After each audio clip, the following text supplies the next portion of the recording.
السلام علیکم۔ پیش خدمت حدیث آف دا ڈے۔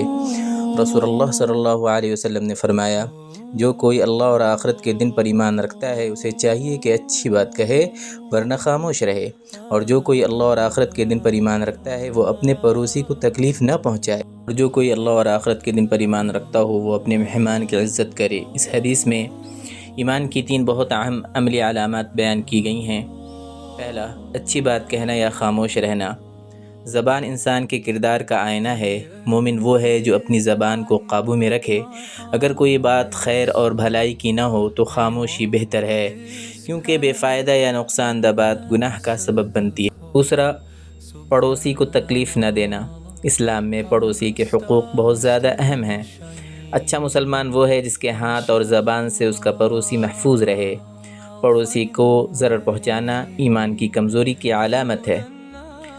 تیسرا، مہمان کی عزت کرنا۔ مہمان نوازی عرب اور اسلامی تہذیب دونوں کا حصہ ہے۔ اسلام مہمان کی عزت اور مناسب تکریم کی تلقین کرتا ہے۔